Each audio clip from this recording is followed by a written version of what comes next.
சிலுவையில் இயேசு முடித்ததை புரிந்து கொண்ட ஒவ்வொருவனும் ஞான திருஷ்டிக்காரன். சிலுவையை பற்றிய உபதேசமே தீர்க்க தரிசனத்தின் ஆவியாய் இருக்கிறது.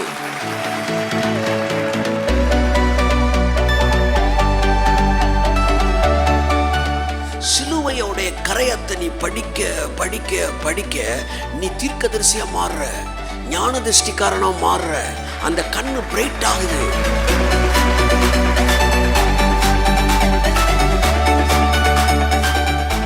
சூரியனுக்கு கீழே எதுவுமே நிலையானது இல்லையா? இதை படிச்சோன்னு எனக்கு ஒரே சந்தோஷம். ஏன்னா அப்ப எந்த வியாதியுமே நிலை கிடையாது, எந்த குறைவுமே நிலை கிடையாது.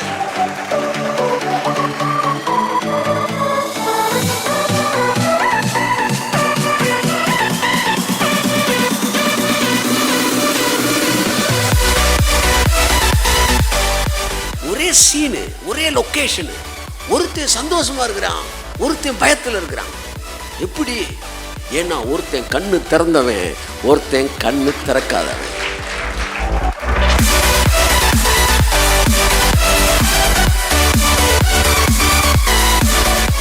ஆனால் பயம் முறுத்துகிறவனுக்கு பயத்தை தேவன் தருவார். அந்த வார்த்தை நிறைவேறும். ஆமென்.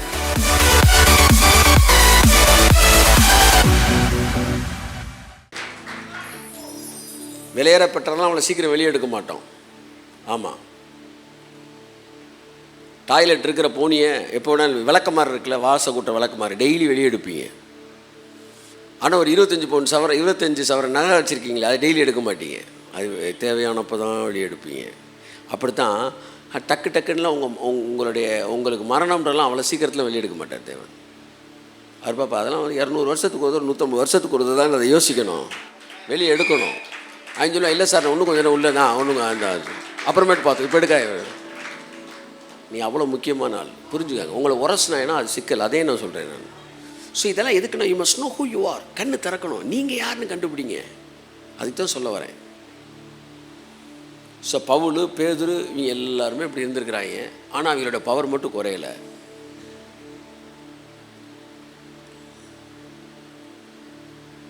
ஒரு சிங்கம் வந்துக்கிட்டு இருக்கு.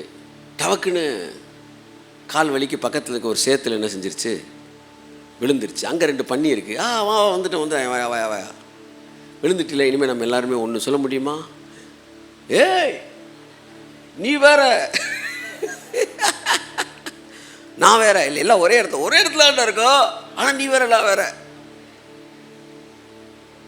R you there? உங்களுக்கு புரியுறக்கா? இன்னொரு எக்ஸாம்பிள் சொல்லவா? எப்படி சொன்ன? இது பெரிய பிரச்சனை ஒன்று வாங்கி.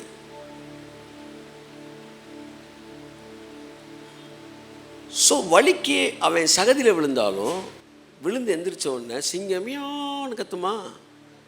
அப்பவும் சிங்கம் சகதியில் விழுந்திருக்கு அப்படின்னு நினச்சி ஒரு ஆடு முன்னாடி வந்து நிற்க முடியுமா? ரொம்ப கோவத்தில் இருக்குது, டக்குன்னு காலி பண்ணிடுவோன்னு. மற்ற நேரத்துலையும் காலி பண்ணி இப்பவும் காலி பண்ணும். அது எப்போவுமே காலி பண்ணுற காரணம் தான் கையத்தட்டு. அது கேரக்டரு, அது இன்பான். அப்படித்தான் நீ கிறிஸ்துவுக்குள்ள நீ கையை தட்டு ஒரு ராமே ஷாபா ராபா காபா லாபா ரீபா லாபா ஷாதுராபா. நான் உனக்கு சொல்லவா, நீ சகதியில் விழுந்து எந்திரிச்சு நிற்கும் போது கூட உனக்கு முன்னாடி பிசாசு ஆட முடியாது. ஏன்னா அவனுக்கு தெரியும், சகதியில் விழுந்த நீதிமான், இவன் சகதியில் விழுந்த சிங்கம். இப்போ போனாலும் நம்மளை கழுத்தை கவிடுவான் கையை தட்டு. அப்படி இருக்கணும் நீனு. சத்துருவே, நீ எனக்கு விரோதமா பெருமை சந்தோஷப்படாத. நான் விழுந்தாலும் நான் எழுந்திருப்பேன். கர்த்தர் என்னை வெளிச்சத்தில் கொண்டு வந்து கையை தட்டு ஒரு Raman. That is what you and me. கர்ஜனம் குறையவே கூடாது. உன்னை குறித்த எடை போடுதல், எஸ்டிமேஷன் ஒரு நாளும் குறைய கூடாது. லட்சம் பயில உன்னை பற்றி பேசலாம், தப்பே கிடையாது. ஆனால் நீ பேசக்கூடாது. நீ யாருன்றது உனக்கு தெரியணும். இதுதான் கண் திறக்கப்பட்ட ஒரு வாழ்க்கை. அவர்களோடு இருக்கிறவர்கள் பார்க்க நம்மோடு இருக்கிறவர்கள் அதிகம் பண்றான். உடனே அப்பொழுது எலிசா விண்ணப்பம் பண்ணி கர்த்தாவே, இவன் பார்க்கும்படி இவன் கண்களை திறந்தருளும் என்றான். இவன் பார்க்கும்படி. இனிமே ஜெபம்னு நீங்க பண்ணீங்கன்னா இந்த ஒரு ஜெபம் தான் பண்ணணும், விண்ணப்ப ஜெபம். என்ன சொல்லுங்க? இவன் பார்க்கும்படி இவன் கண்களை திறந்தருளும் என்றான். உடனே கர்த்தர் அந்த வேலைக்காரன் கண்களை திறந்தார். அப்போ இவன் கண் ஏற்கனவே திறந்து தான் இருக்குது. வேலைக்காரன் கண்களை திறந்தார். இதோ எலிசாவை சுற்றிலும் அக்னி மயமான குதிரைகளாலும் ரதங்களாலும் அந்த மலையே நிறைந்திருக்கிறது. ஏ அப்பா, கையை தட்டு. ராகா லாகா ரீகா லாகா மாகா லாகா தீகா லாகா ஷாகா லாகா தீகா. அந்நிய பாஷையில் ரீகா லாகோ. அப்படியே துப்புங்க, அக்னியை துப்புங்க. காபா காபா ரீபா காபா. சிறிய நெருப்பு எவ்வளவு பெரிய காட்டை கொளுத்து விடுகிறது.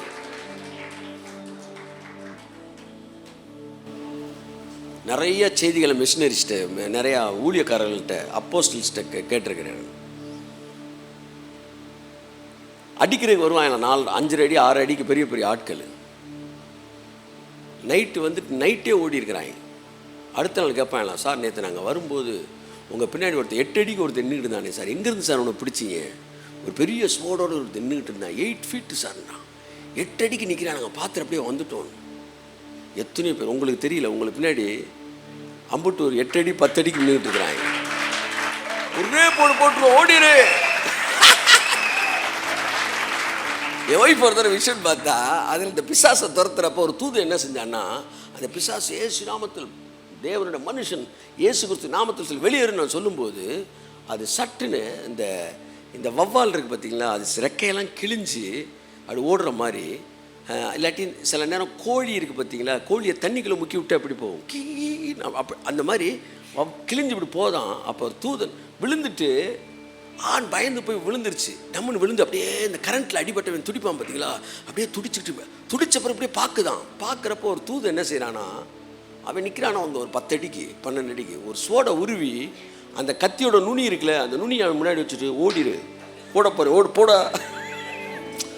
அந்த ஸ்டில்லு சார், அந்த அந்த அந்த சோடோட நுனியை அவன் மூஞ்சுக்கு நேராக வச்சுருக்கானா, ஓரியா போட போகிறேன் நான், சட்டுன்னு தவி அதுக்கப்புறம் ஓடுறான். அப்போ தூதர்கள் எப்படி டீல் பண்ணுறாங்க பாருங்க.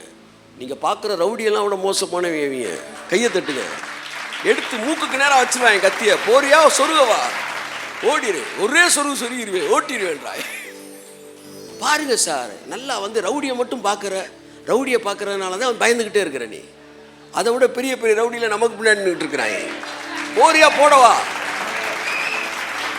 ஜாக்கிரதை, உன் பிள்ளையும் சேர்த்து போட்டுரு, ஓடிடு, அப்படியே ஓடிடு அப்படின்னு கத்தியை மூக்குக்கு நேரம் வச்சிடறாங்க சார். உங்களுக்கு பின்னாடி இப்பேற்பட்ட விஷயங்கள் உங்களுக்கு தெரியாமலே இருந்துக்கிட்டு தான் இருக்குது. இதுக்கெல்லாம் உங்கள் விசுவாசத்தெல்லாம் அவர் எதிர்பார்க்குறதே கிடையாது. ரட்சிக்கப்பட்டோன்னா 2 பேரும் அலாட் பண்ணிடுறாரு, அவ்வளோதான். நீ தோத்திரம் சொல்லு, தோத்திரம் சொல்லாமப்போ, நம்பாமப்போ, ஒரு அப்பனா நான் செய்கிற வேலையை உனக்கு செஞ்சுட்டேன்டான்றாரு, அவ்வளோதான்.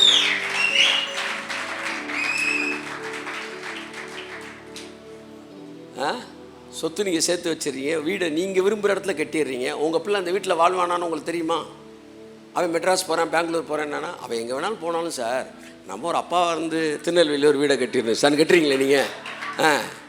அவன் பெங்களூர் போகிறான், டெல்லிக்கு போகிறான், ரைட்டு, நான் கட்டுறேன். அப்படித்தான் அவர் நீ யூஸ் பண்ண உனக்கு 2 பேரும் அனுப்பிச்சிடாரு. 50 பேர் உருவனதோடு திருறான். எவனடா ஓட்டலாம், எவனை போடலான்னு தான் திருறான். டேய் என்ன கட்டுங்க சார். ஐயா,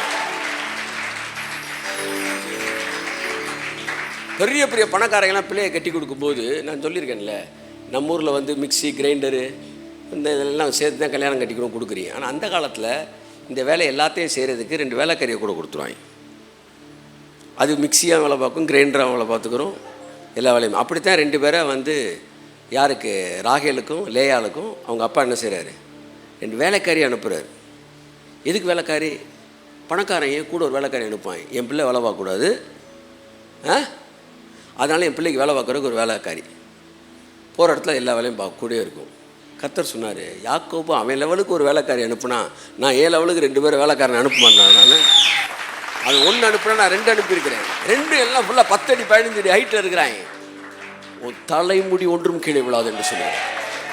தலைமுடி ஒன்றும் கீழே விழாது. காபா ராபா ஷாத்தா ராபா. தேவ மனுஷனாய் நான் இயேசு கிறிஸ்து நாமத்தில் சொல்லுகிறேன், உங்களுக்கான தூதர்கள் உங்களுக்கு பின்பாக முன்பாக நிற்கிறார்கள்.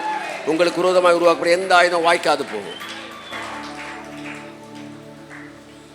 சில மரணங்களை நீங்கள் எதிரிகளிடத்தில் கேள்விப்பட்டால் பயப்படாதிருங்கள், கர்த்தர் உங்க கூட இருக்கிறேன்றதை காட்டியிருக்கிறார். பார்வோன் சொந்த பிள்ளையை சாக கொடுத்த பிறகு அவன் திமிரு குறைஞ்சிச்சா? அதுக்கு பேர் தான் இப்போ பிள்ளைய சாக கொடுத்த பிறகு கூட தைரியமாக இருப்பாங்க சார். பிசாசு மோசமானவன் சார். ஆமாம், பிள்ளையை சாக கொடுத்த பிறகும் கூட திமிர்த்தனம் பண்ணுவாங்க. பண்ணியிருக்கான்ல வந்து பாருவோன்னு, சொந்த பிள்ளை செத்து போச்சு, ஆனாலும் அவன் பாருங்க அப்படியே தான் தெரிஞ்சான். தேவன் பார்த்து சரி வா உன்னையும் சேர்த்து போட்டால் என் பிள்ளை இருக்கிற இடத்துக்கு உன்னையும் கூப்பிட்டு போகிறேன் அப்படின்னு கூப்பிட்டாப்பு. அவன் சில விஷயத்தில் ஸ்டபன் ஆகிறானா, இவர் அதை விட ஸ்டபன் ஆவார். ஸோ அதனால் நீங்கள் இதெல்லாம் நடந்துருச்சுன்னு பயப்படக்கூடாது. இதெல்லாம் நீங்கள் நடப்பிக்கலை, உங்களுக்கு எதிரானவர்கள் தங்களுக்கு தாங்களே நடப்பித்துக் கொள்ளுகிறார்கள். அதை நான் சொல்ல வேண்டாம், விட்டுரு. நீ என்ன பண்ணுறன்னு தெரியாமல் செஞ்சுக்கிட்டு இருக்கிற, தயவு செய்து விட்டுரு. அவன் பார்ப்பான், இன்னும் பெரிய ஆள் மாதிரி இல்லை பேசல, அவன் என்ன பேக்ரவுண்ட் இருக்குன்னு. ஏய், என் பேக்ரவுண்ட் உனக்கு தெரியாதுரா. That is true for every one in Christ. உங்கள் ஒவ்வொருத்தருக்கும் ஒரு சிறந்த பேக்ரவுண்ட் இருக்கு. கையை தட்டி, கிறிஸ்துவுக்குள் நீங்கள் யார்? கரங்களை தட்டி கர்த்தருக்கு நன்றி சொல்லுவோம். காலையில் என் பையனை நான் வந்து ஸ்கூலுக்கு அனுப்பிச்சி விட்றேன். அதோட என் வேலை முடியாது. அவன் போய் விட்டுட்டு திரும்ப வந்த உடனே தினமும் ஒரு கேள்வி அவனிடத்தில் கேட்கப்படும். என்னப்பா உள்ளே போயிட்டானாப்பா? போயிட்டானே, உள்ளே போயிட்டான். தினமும் அந்த கேள்வி கேட்பேன். தினமும் அவனும் பதில் சொல்கிறான். யார் கூட போனால் ஜேனா வந்துச்சு, இன்றைக்கி வந்து ஜெசின் வந்துச்சு, இவன் வந்தான், உள்ளே போயிட்டானா, ரைட். அதுக்கு என்ன அர்த்தம்? அனுப்பிச்சி விட்டோன்னா நாங்கள் வேலைலாம் பார்க்க மாட்டோம். அவன் போய் ரீச் ஆகிட்டானான்ற வரைக்கும் ஒரு தகப்பன் விட மாட்டான். அப்படித்தான் கர்த்தர் என்ன 2 தூதர்களுக்கு அனுப்புனார்னா, என்னாச்சு, எவனு வந்தாங்களா கொடுக்க? நீ என்ன பண்ண? போட்டோம் சார், ஓட்டிட்டோம், ஒரே ஓட்டிட்டோம். சேஃபா பிள்ளை போயிட்டு வந்துருச்சுல? சேஃபா போயிட்டு வந்துச்சு. கையை தட்டு.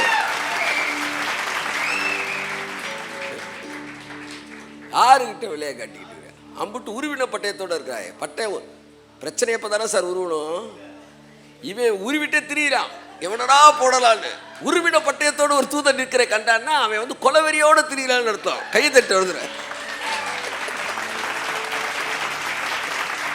ஓடு ஓடு, ஒதுங்கு ஒதுங்கு ஒதுங்கு, தலைவர் வரார், ஒதுங்கு ஒதுங்குன்ற 2 பேர் கூட வராய்.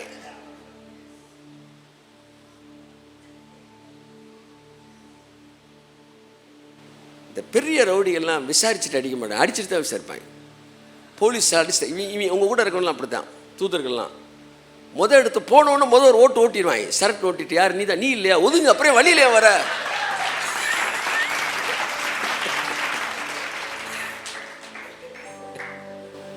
God is good. உங்களை நேசிக்கிற ஒரு தகப்பன் இருக்கார். நீங்கள் அனாதைகள் அல்ல.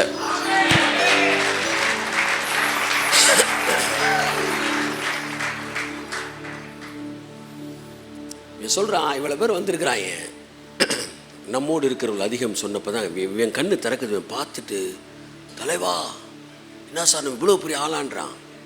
இதுதான் வாசியம் எடுத்து.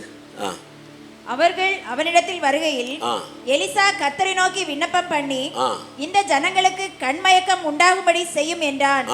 எலிசாவுடைய வார்த்தையின்படியே அவர்களுக்கு கண்மயக்கம் உண்டாகும்படி செய்தார். பாருங்க, இந்த ட்ரிப்பரை ஒன்று இறக்கி விட்டு ஒன்று ஏற்றி விடுற மாதிரி இவனுக்கு கண்ணை திறங்கன்றான், அவனுக்கு கண்ணை மூணுகன்றான். என்னடா பண்ணிக்கிட்டு இருக்கிறடி? இங்கிட்டு ட்ரிப்பரை ஏற்றி விடுறான், அங்கே ட்ரிப்பரை இறக்கி விட்டான். ஒரு ஊழியக்காரன் ஜனங்களுடைய கண்களை திறக்கிறவன். இப்பொழுது உங்கள் கண்களை கர்த்தர் திறந்து கொண்டு இருக்கிறார். Yes Lord, yes Lord, yes Lord, yes Lord, yes Lord. God is opening your eyes. ஆதாமுடைய பிரச்சனை என்னவென்றால் அவன் கண் மூடியது. பழத்தை புசித்ததினால், நீங்கள் கிறிஸ்துவை ஏற்றுக்கொண்டதினால் அந்த கண்கள் திறக்கிறது. அந்த கண்கள் உங்களுடைய பாதுகாப்பை பார்க்கிற கண்கள்.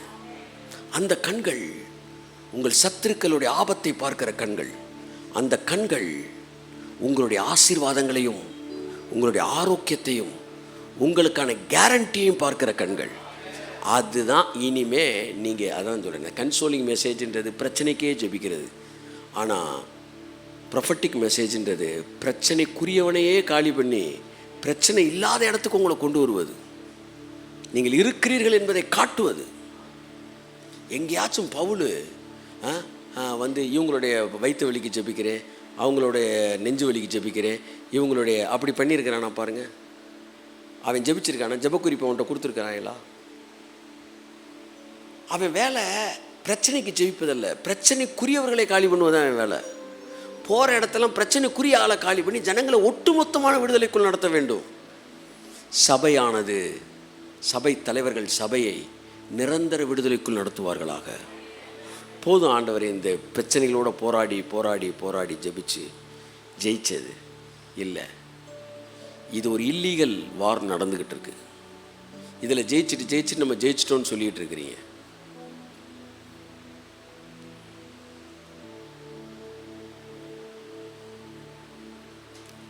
நீங்கள் சண்டையே போடக்கூடாது சார். சண்டையே போடக்கூடாத இடத்துல உங்களை வச்சுருக்காரு. அம்புட்டு சண்டை அவர் போட்டு வச்சுட்டு நீ சண்டை போட்டதே தப்பு, இதில் சண்டையில் ஜெயிச்சிட்டேன்னு வேறு வந்து பீத்திக்கிட்டு இருக்கிற. உன்னை நான் சண்டை போடுறதுக்கு வைக்கலை. நீ ஜெயிக்க பிறந்தவன் அல்ல, நீ ஜெயித்தவருக்கு பிறந்தவன். நீ சம்பாதிக்க பிறந்தவன் அல்ல, நீ சம்பாதித்தவருக்கு பிறந்தவன். ஆமென். மறந்து விடாதே. அங்கே நிற்கிறது தான் ரியல் சக்ஸஸ்ஸு. நம்ம கண்ணு தெரியாதனால நம்மளும் ஜெயிக்கணும் இருக்கோம். இன்றைக்கி கண்ணு திறக்குது இயேசு நாமத்தில். இன்னொரு வசனத்தை வாசிப்போம். ஆதியாகமம் 21:19. அதுக்கு முந்தின வசனம் 15. துருத்தியிலிருந்த தண்ணீர் செலவழிந்த பின்பு அவள் பிள்ளையை ஒரு செடியின் கீழே விட்டு, பிள்ளை சாகிறதை நான் பார்க்க மாட்டேன் என்று எதிராக அம்பு பாயும் தூரத்திலே போய் உட்கார்ந்து சத்தமிட்டு அழுதாள். ஆகார் சத்தமிட்டு அழுதாள். 13 வயசு 12 வயசோ 13 வயசோ சொல்கிறாங்க, 16 வயசுக்குள்ளே இருந்தாங்க. ஒரு பிள்ளை சாகிறத பார்க்கும்போது, அது தண்ணி தாகத்தில் சாகிறத பார்க்கும்போது தாய்க்கு எப்படி இருக்கும்? அதை பார்க்க மாட்டேன் என்று அவள் திரும்பி விட்டாள். இந்த சம்பவம் எனக்கு சிலுவையிலே இயேசு கதறி துடித்த போது பிதா தன் முகத்தை மறைத்தார். எந்த தகப்பனுக்கும் தன் பிள்ளை படுற கஷ்டத்தை பார்க்கக்கூடிய தைரியம் எந்த தகப்பனும் கிடையாது. அவள் அழுகிறா, ஆண்டவரே தண்ணி இல்லையே, என் பிள்ளையை காப்பாற்ற தண்ணி இல்லையே அழுகிறா. என்ன கடவுள் பாருங்க சார். அவர் சாரால் சத்தத்தை கேட்டிருந்தாருன்னா வேற, ஆபிரகாம் சத்தத்தை கேட்டால் வேற, ஈசாக்கு சத்தத்தை கேட்டால் வேற. இங்கே இஸ்மவேலன் சத்தத்தை கேட்குறாரு. அவன் யாரு சார்? எந்த விதத்திலும் தகுதி இல்லாத ஒரு முறையில் பிறந்தவன், ஆனால் இரக்கங்களின் தேவன் அவர்.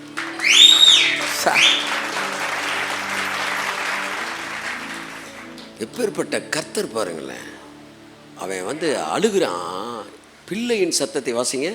தேவன் பிள்ளையின் சத்தத்தை கேட்டார். பிள்ளையின் சத்தத்தை கேட்டார். தேவதூதன் வானத்திலிருந்து ஆகாரை கூப்பிட்டு ஆகாரே, ஆகாரே, உனக்கு என்ன சம்பவித்தது? கை தட்டுங்க சார். என்ன தேவன் பாருங்க, உனக்கு என்ன சம்பவித்தது? பயப்படாதே, பயப்படாதே. பிள்ளை இருக்கும் இடத்திலே தேவன் அவன் சத்தத்தை கேட்டார்னு சொல்லி பயப்படாத என்ற. அந்த பிள்ளை சாக போகுது தண்ணி தாவத்தில், வனாந்தரத்தில் இருக்கிறாங்க. எங்கேயுமே தண்ணியே இல்லாத இடம். கையில் இருந்த தண்ணி செலவழிஞ்சிச்சு. ஆனால் ஒருத்தன் பயப்படாதன்றான். அங்கே ஒருத்தன் எதிரியை பார்த்து பயந்துக்கிட்டு இருக்கிறான். இவன் பயப்படாதா அடி வேறன்றான். இவங்கெல்லாம் என்ன ஊரில் வாழ்றாயிட எனக்கு தெரியல. ஒரே இன்சிடென்ட்டு, ஒரே இன்சிடெண்ட்டில் ஒரே சீனு, ஒரே லொக்கேஷனு. ஒருத்தன் சந்தோஷமாக இருக்கிறான், ஒருத்தன் பயத்தில் இருக்கிறான். எப்படி? ஏன்னா ஒருத்தன் கண்ணு திறந்தவன், ஒருத்தன் கண்ணு திறக்காதவன். அதே ஏதேன் தோட்டத்தில் அதே தேவனுடைய அதே சப்தம் அவனுக்கு இனிமையாக இருந்தது. அந்த கண்கள் மூடிய போது அதே ஏதேன் தோட்டத்தில் அதே தேவனின் அதே சத்தம் அவனுக்கு பயமாக இருந்தது. அப்பொழுது ஏதேன் என்பது இடம் அல்ல, ஏதேன் என்பது பார்வை. அந்த பார்வை சரியாகும் போது உன் ஏதேன் வாழ்க்கை இங்கே தொடங்குகிறது என்று நான் சொல்லுகிறேன். நீ சேரை விட்டு எந்திரிக்கிறதுக்கு முன்னாடியே ஏதேன் வாழ்க்கை தொடங்கிருச்சு. கையை தட்டி கர்த்தர் நன்றி சொல்லுவோம். ஆமென்.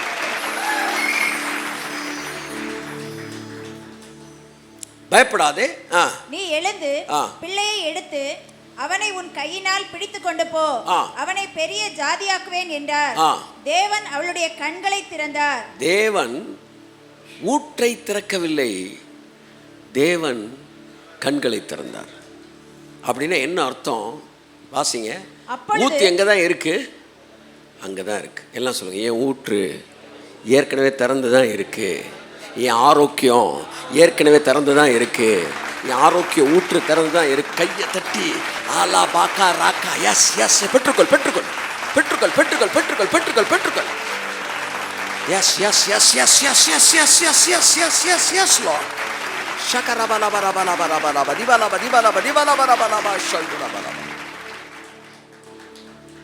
உனக்கான சொல்யூஷன் திறந்து தான் இருக்கு, உனக்கான பாதை திறந்து தான் இருக்கு, உனக்கான ஊற்று திறந்து தான் இருக்கு, உன் எதிரிகளுக்கான கண்ணியும் திறந்து தான் இருக்கு.